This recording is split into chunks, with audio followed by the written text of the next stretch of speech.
Thank you very much, Jenna. I want to check in with our live eye today. You'll find at 42 Spears Road, where Drew Kozub is checking a wilderness supply, looking at the equipment you're going to need, as is today is technically, you won't notice by looking out the window, but the beginning of camping season. Good morning, Drew.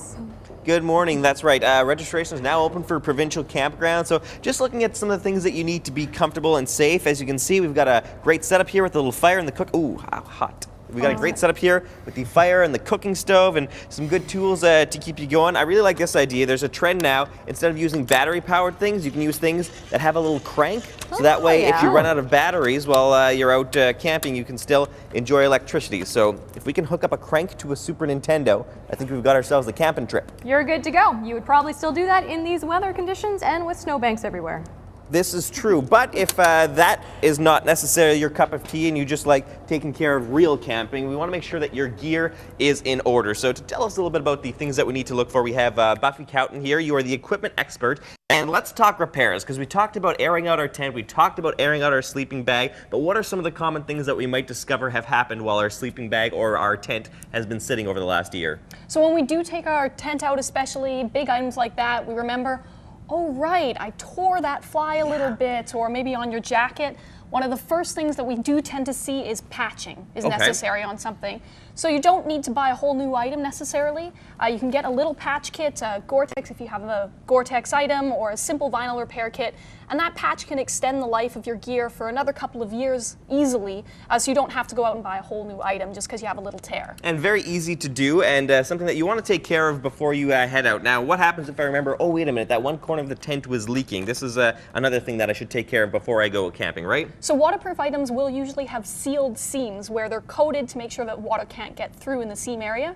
And if that seam has been ruined over time, you can reseal that seam with an item like this. That's best done beforehand where it's nice and dry, let that set, and that'll help extend the life of your gear as well. Great, and because we were talking about this stuff, I was like, oh, could you just throw it in your camping bag? And you're telling me it's best not used if the tent is wet. So if you really want to be determined, you can actually check by setting up your tent and then sprinkling the hose over it and then seeing if there's any leaking, right? That's the best way. Okay, good stuff. Now, what about this guy? This is something handy that we can use anywhere, correct? It's another common item is a thermarest or a sleeping pad. If you do remember, oh, that was leaking out of that one corner or the valve wasn't working anymore, really expensive repair kit, takes care of most of the common problems with that develop with those kind of items, and then you'll be good to go for another season. Great, so this is for that little like blow-up pad that I put underneath my my sleeping bag to make sure that my back is nice while I'm snoozing under the stars. Exactly. All right, so we've covered the tent. Let's talk about our gear if we could for a minute. When it comes to waterproofing our stuff, we buy a really nice waterproof item and we think we're good to go, but this is something that you need to sort of keep up on, correct? Waterproofing can wear off over time.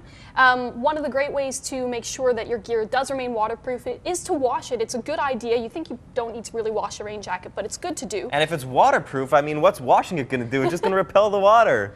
You want to make sure, just like your other gear, don't use a normal detergent. Okay. If you have a chemically treated waterproof, which would be like a high vent rain jacket or most tent flies, the detergent will actually strip that waterproofing right off. Oh, so the expensive gear that you bought will get damaged because of the improper washing techniques? Just because you washed it, which is really a shame.